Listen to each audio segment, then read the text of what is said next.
Hi there everyone. Today we'll be giving a brief overview of our project. So let's jump in and look at the problem we're solving. Hospital staff often refer to policies to ensure adequate care of the patient. With the current search system, the query must be entered specifically to obtain accurate results, which makes the process time-consuming and inefficient.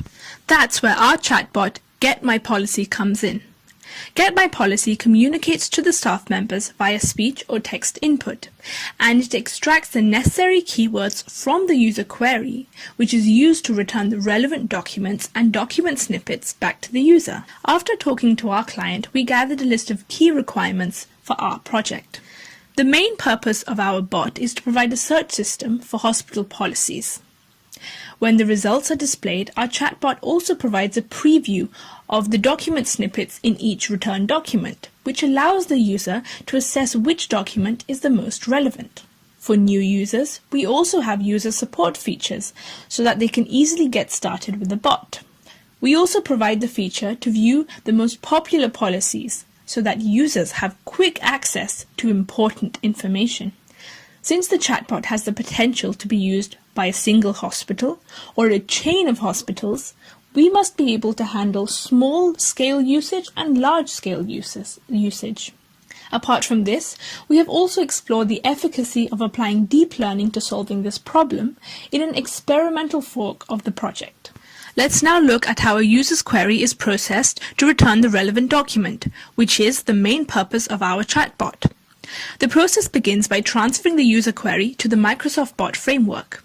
The bot framework then uses LUIS to extract the keywords from the query. These keywords are then transferred to our filtering algorithm, which searches the SQL database to extract the relevant documents and document snippets. These results are then returned back to the user. Other complex tasks include viewing popular policies and submitting feedback about the bot. The SQL database has a table which stores the download count for each document. The documents with the top 5 download counts are then sent to the user for the popular policies feature. The SQL database also has a table that stores user feedback. When the user submits feedback, this gets stored in the feedback table. Our second chatbot works in a similar manner to our first chatbot. However, we now use Azure Databricks to carry out the process of retrieving the relevant documents and document snippets. To visualize this change, it can be observed that the third section of the system architecture diagram has changed from containing the SQL database and the filtering algorithm in bot 1 to containing just Azure Databricks in bot 2. Now let's take a closer look at some of the key technologies utilized by our project. The bot framework is the first key technology. The bot framework manages the interfacing between the user and the backend by transferring user inputs to the backend and sending backend outputs to the user. LUIS is the second main technology. The purpose of LUIS is to extract the keywords from the user query. The purpose of the SQL database is to firstly store the important data which is used to extract the relevant documents and document snippets. Its second purpose is to support the chatbot features. For example, for the feedback system, it stores all the feedback inputted by the user in a feedback table in the SQL database. In the second chatbot, we are using Azure Databricks to run the filtering algorithm instead of the SQL database. Azure Databricks divides heavy computation and distributes it amongst several nodes. Therefore, while an SQL database is inefficient for a huge database of documents, Azure Databricks is a more efficient solution. Now let's demonstrate the finished features of the product. I'll first demonstrate the Find a Policy feature. When I click Find a Policy, I enter in my query, and then over here I get the results.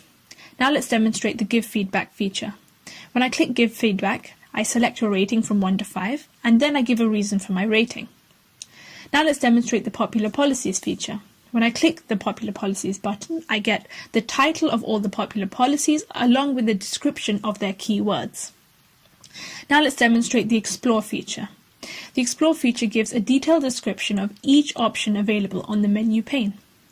Now let's look at the Show Example feature. The Show Example feature is similar to the Find a Policy feature, except there's a tip before each dialogue.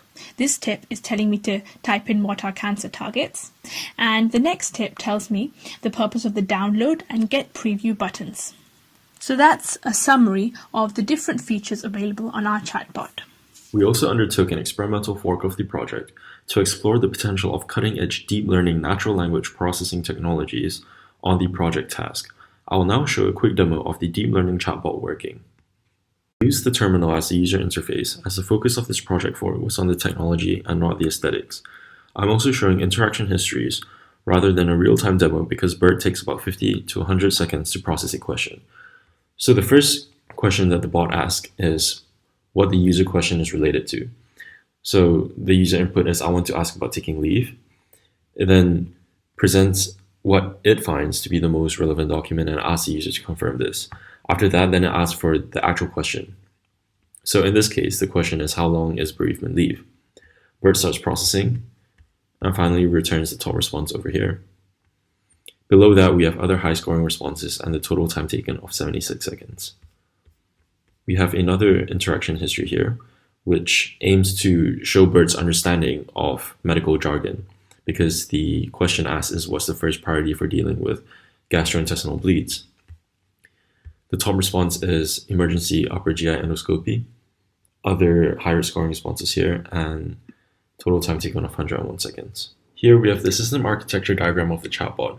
The two main technologies used for this deep learning chatbot are BERT by Google, which is a 100 million parameter NLP model trained on the entirety of Wikipedia, and PolyAI's revolutionary sentence embedding model.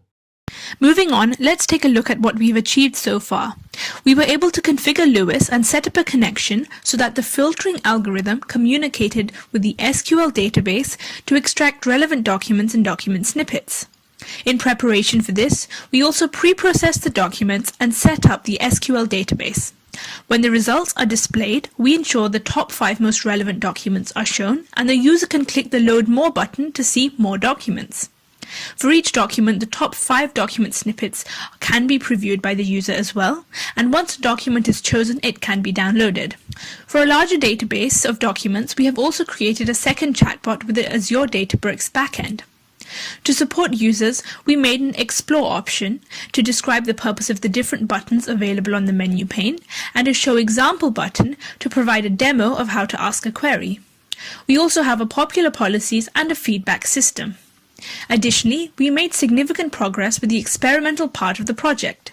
We were able to implement basic features such as returning the most relevant document snippet given a user query and returning responses of varying lengths. However, there are still areas such as providing consistent performance across all documents which we would like to explore. For developers, we also made a library so that they could make their own chatbot search system given that they have a set of documents and keywords.